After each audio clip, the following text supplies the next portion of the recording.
রাজ্যের দক্ষিণ ত্রিপুরার বিলুনিয়া মহকুমায় রাবার বাগানে এক তরুণী বধূকে গণধর্ষণের অভিযোগে ছড়িয়েছে চাঞ্চল্য। অভিযুক্তদের বিরুদ্ধে মামলা দায়ের করছে না বলে বিলুনিয়া মহিলা থানার বিরুদ্ধে অভিযোগ করেছে নির্যাতিতা। ঘটনার পর তার কোনো চিকিৎসার ব্যবস্থাও করা হয়নি বলে অভিযোগ করেন নির্যাতিতা।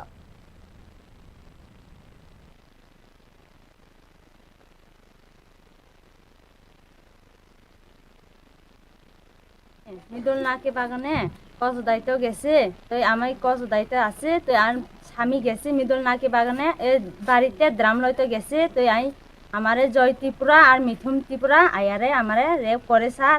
তো চিৎকা দিছে, মালিক আইছে, তো আয়ারে স্বামীরে ফোন করছে, স্বামীরে ফোন করে আমার স্বামী জিজ্ঞাসি তুমি কিনলে আমার বেদিরে এরম করছি, তুই জিজ্ঞাসি যে মানে এতটা আমার স্বামীরে আয়ারে মারপিট করছে।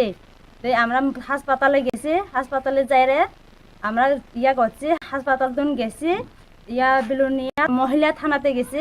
ওখানে আমরা চেকিং টিকিং কিছু করান যায় না, খোঁজ খবর লয় না মহিলা থানাতে মানুষ। পুলিশ এখন আপনার বাড়িতে আইছে না? না স্যার। মেডিকেলও করাইছে না? না।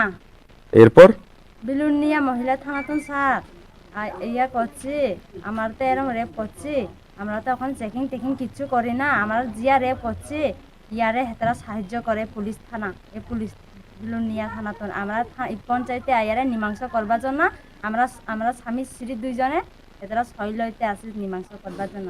আমার রেপ করছি, আমরা তো এই অবস্থা করছি স্যার, হেতারা তো ওখানে খোঁজ খবর লই না, চেকিং টেকিং কিছু করুন জানি স্যার।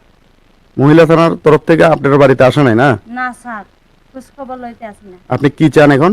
এখন বিচার চাই স্যার, শাস্তি চাই। কার? মিথুন ত্রিপুরা আর জয় ত্রিপুরা। তারার বাড়ি কোথায়? পূর্ব ত্রিসীমা।